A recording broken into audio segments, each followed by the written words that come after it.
Hi everyone, it's Dodie and I'm here for another flip through of a finished journal.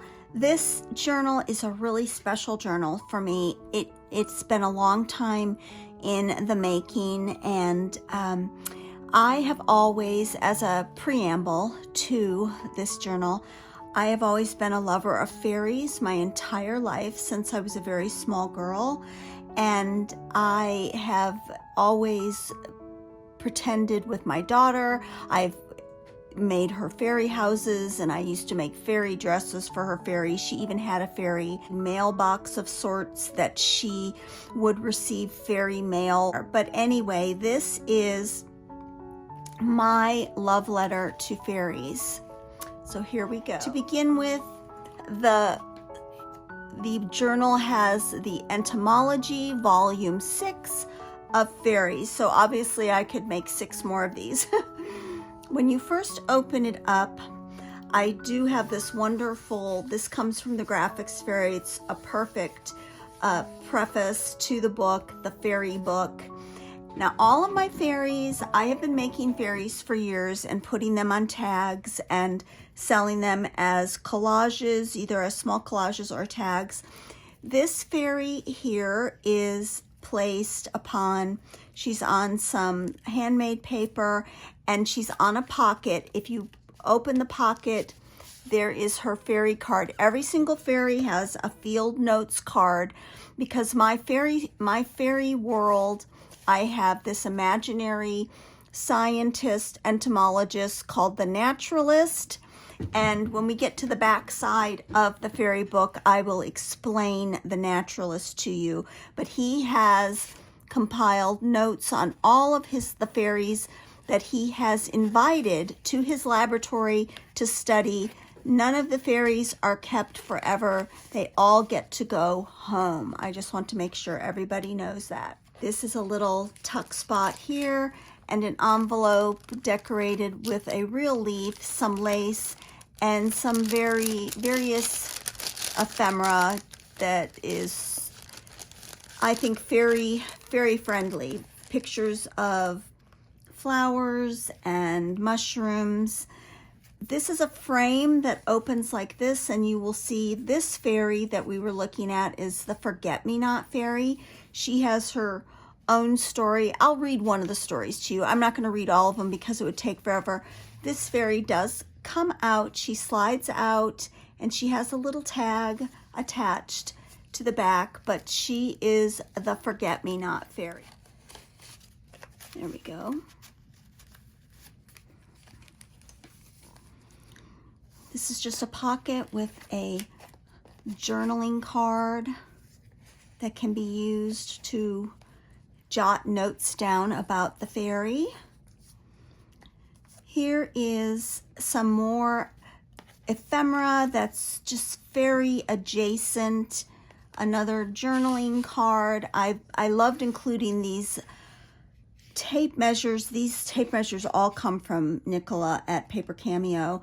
The papers I've used to back this fairy book all come from Katie Petite. She was a designer at 49 and Market, and she has her own digital papers that you can purchase, and I love her work, and I did use all of her digital papers to create this book. This is a belly band that is made from an old book spine.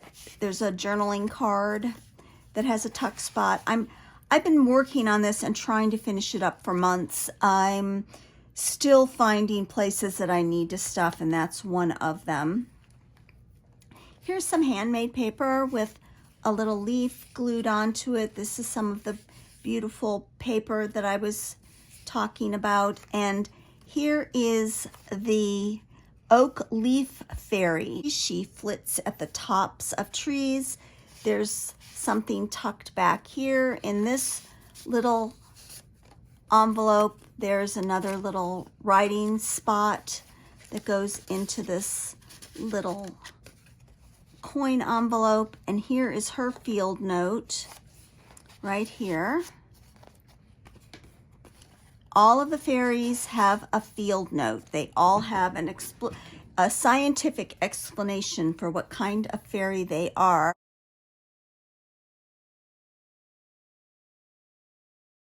So there's just a bookmark with a robin. Here is the project I did for the Inspiration January with Raindrop Lila, and this is the quote card that I made, and here's that little guy tucked behind the quote card. And I didn't do much with this page simply because I consider it to be a really great place to write something or transpose a poem.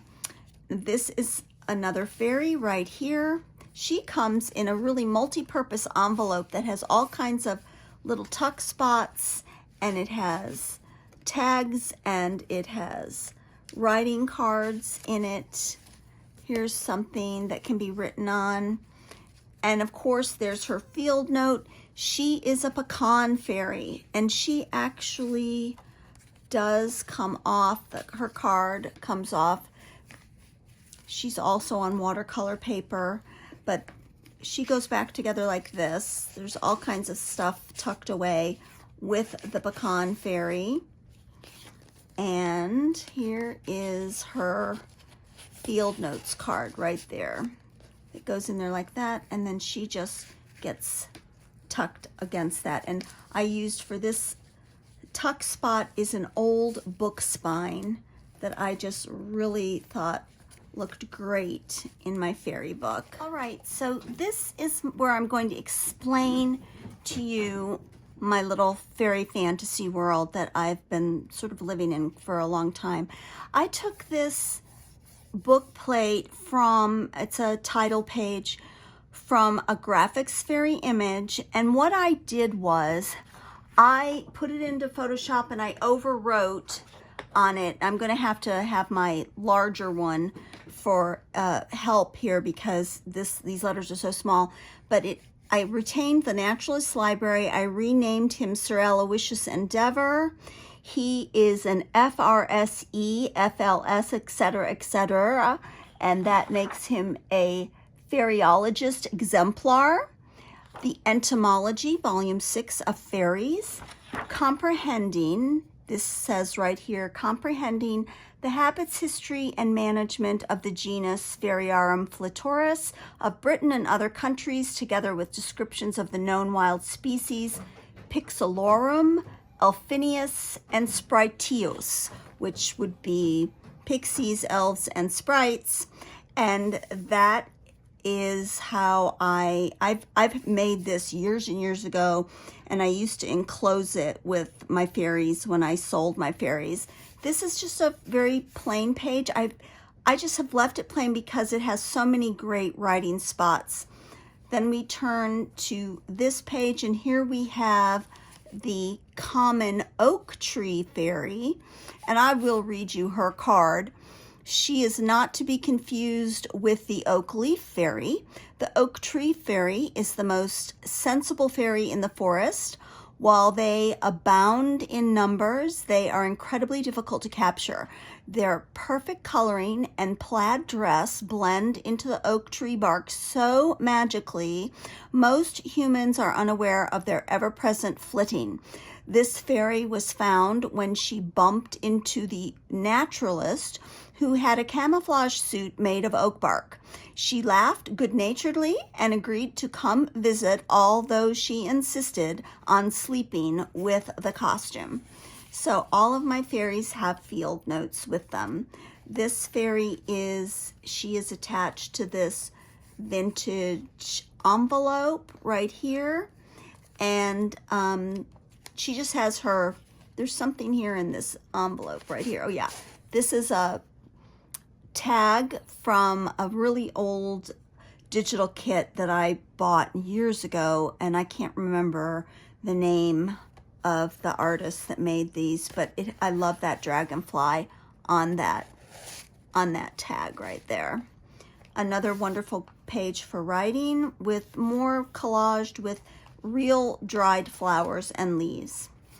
Here's just a holding section. Each of these little envelopes has little pictures of other kinds of fairies in them. This is just a journaling card, and then another wonderful envelope made from graphics fairy paper, and it also has some more fairies inside of it. And then here's some examples of fairy wings as found, another writing spot. This journal is obviously, it's an accordion journal. It's hinged together with linen.